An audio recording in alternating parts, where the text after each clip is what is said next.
بسم الله الرحمن الرحيم. حميم. تنزيل الكتاب من الله العزيز الحكيم.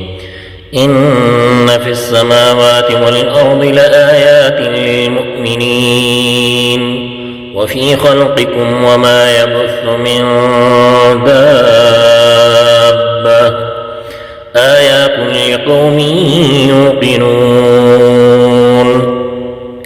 واختلاف الليل والنهار وما أنزل الله من السماء من رزق فأحيا به الأرض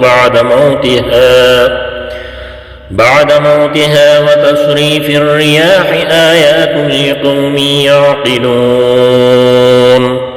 تلك آيات الله نتلوها عليك بالحق فبأي حديث بعد الله وآياته يؤمنون. ويل لكل أفاك أثيم يسمع آيات الله تتلى عليه ثم يصر مستكبرا كأن لم يسمعها فبشره بعذاب أليم. وإذا علم من آياتنا شيئا اتخذها هزوا أولئك لهم عذاب مهين. من ورائهم جهنم ولا يغني عنهم ما كسبوا شيئا ولا ما اتخذوا من دون الله أولياء ولهم عذاب عظيم. هذا هدى والذين كفروا بآيات ربهم لهم عذاب من رجز أليم.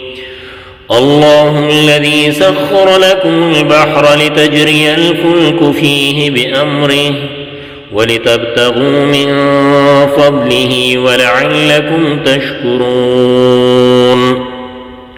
وسخر لكم ما في السماوات وما في الأرض جميعا منه إن في ذلك لآيات لقوم يتفكرون.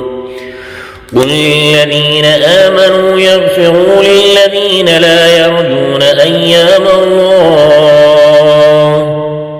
ليجزي قوما بما كانوا يكسبون. من عمل صالحا فلنفسه ومن أساء فعليها ثم إلى ربكم ترجعون. ولقد آتينا بني إسرائيل الكتاب والحكم والنبوة ورزقناهم من الطيبات وفضلناهم على العالمين.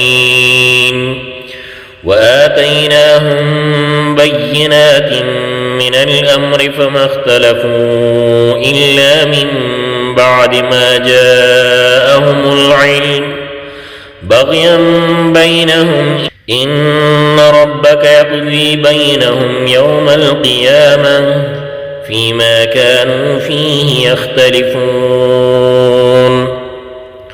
ثم جعلناك على شريعة من الأمر فاتبعها ولا تتبع أهواء الذين لا يعلمون إنهم لن يغنوا عنك من الله شيئا وإن الظالمين بعضهم أولياء بعض والله ولي المتقين.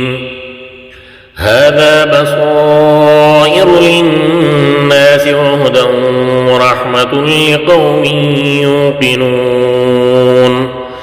أم حسب الذين اجترحوا السيئات أن نجعلهم كالذين آمنوا